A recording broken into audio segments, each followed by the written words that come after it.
इसे दिव्य ज्ञान कहा गया है। इस ज्ञान के अंतर्गत नैतिकता एवं मानवीयता के मूलाधारों को अंगीकृत किया गया है। नई राष्ट्रीय शिक्षा नीति में भी सहानुभूति, दूसरों के लिए सम्मान, स्वच्छता, शिष्टाचार, लोकतांत्रिक भावना और सेवा की भावना को विद्यार्थी के समग्र विकास का आधार कहा गया है। भारतीय चिंतन के मूल सूत्र जैसा अनुभवोपनिषद में उल्लिखित है, वसुधैव कुटुंबकम में सहानुभूति, सदाशयता और सहयोग की भावना का समावेश है। हमारा अध्ययन हमें चिंतन की ओर प्रेरित करने वाला होना चाहिए। अध्ययन करने के बाद स्वयं की प्राकल्पना निर्मित करने से ही अनुसंधान गुणवत्तापरक और उन्नत कोटि का हो सकेगा। आचरण शुद्ध रखते हुए अपनी परंपराओं और संस्कृति का सम्मान करना चाहिए। हमारे मन में उत्कृष्ट देशानुराग होना चाहिए।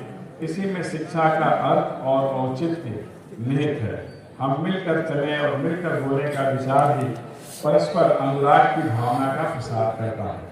सदाशयता की इस भावना का विस्तार मनुष्य तक ही सीमित नहीं रह जाता, बल्कि प्राकृतिक उपादानों तक इसका उद्वेलन परिव्याप्त हो जाता है।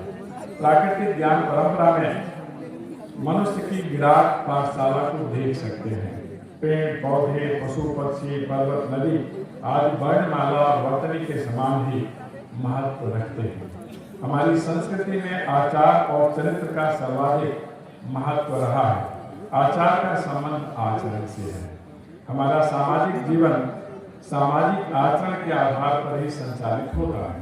मनुष्य एक सामाजिक प्राणी है, अतः भाषा से लेकर चिंतन तक और पारिवारिक चिंता से लेकर राष्ट्रीय चिंता तक उसका आचरण निरंतर हितकारी होना चाहिए।